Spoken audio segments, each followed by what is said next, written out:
Selamat datang di topik terakhir modul ini. Apa saja teknik pengolahan buah dan sayur? Ketika kita membeli buah atau sayur dalam jumlah yang besar, maka kita perlu mengenal teknik pengolahan sederhana yang dapat kita terapkan, seperti pembekuan, pengeringan, pembuatan selai, fermentasi untuk produk yang kita telah beli untuk mencegah adanya food waste. Pertama-tama pengolahan yang dapat kita lakukan adalah pembekuan. Pembekuan dapat dilakukan dengan membekukan langsung. Buah yang telah dibeli kita dapat cuci bersih, kupas jika ada yang perlu dikupas, kemudian kita masukkan ke dalam freezer.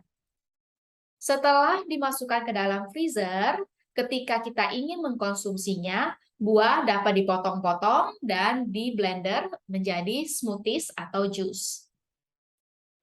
Yang kedua, jika kita mempunyai buah dan kita blender menjadi jus, kita dapat membuat es loli.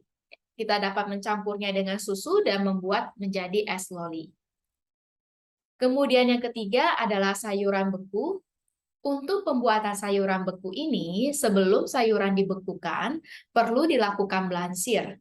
Blansir akan mencegah sayur menjadi lembek dan sayur kehilangan warnanya ketika penyimpanan beku. Teknik yang kedua adalah pengeringan. Pengeringan biasanya menggunakan sinar matahari langsung atau menggunakan oven pada suhu 45 hingga 50 derajat dalam waktu beberapa jam. Ada metode pengeringan yang mengkombinasikan perendaman dengan air gula, sehingga produk yang dihasilkan adalah manisan buah. Dan juga ada produk-produk yang menambahkan tepung gula pada buah yang sudah kering, supaya lapisan luar dari buah yang sudah kering ini tidak lengket di tangan. Yang ketiga adalah pembuatan selai.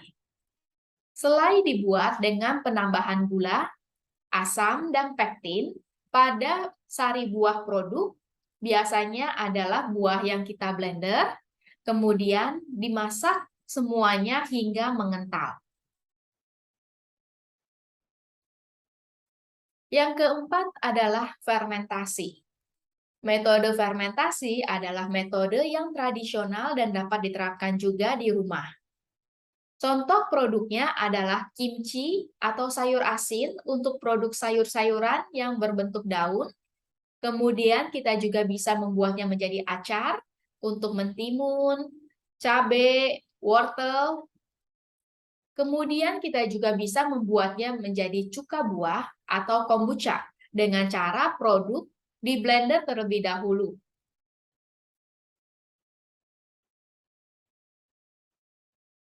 Fermentasi ini mempunyai banyak manfaat untuk kesehatan, selain untuk memperpanjang umur simpan. Pertama, ini bisa berfungsi sebagai probiotik karena bakteri yang tumbuh adalah bakteri baik yang dapat berguna untuk kesehatan usus kita. Yang kedua, penambahan komponen zat gizi. Ada beberapa jenis bakteri yang dapat menghasilkan vitamin-vitamin maupun ada beberapa jenis kapang yang dapat menambah kandungan protein dalam produk. Yang ketiga, semakin mudah dicerna.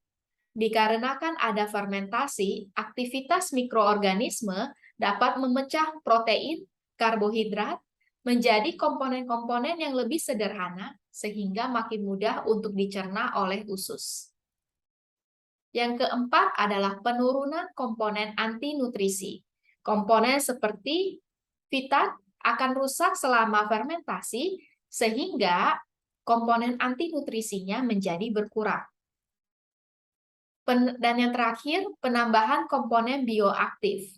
Selama fermentasi, terjadi perubahan bentuk dari komponen akibat enzim yang dihasilkan oleh bakteri, sehingga banyak komponen-komponen baru yang menjadi bioaktif. Manfaat dari fermentasi ini banyak sekali sehingga sangat direkomendasikan untuk melakukan fermentasi di rumah.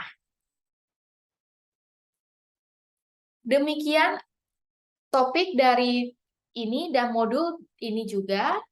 Terima kasih banyak atas perhatiannya. Semoga modul ini dapat berguna untuk mengurangi food waste yang kita hasilkan. Terima kasih.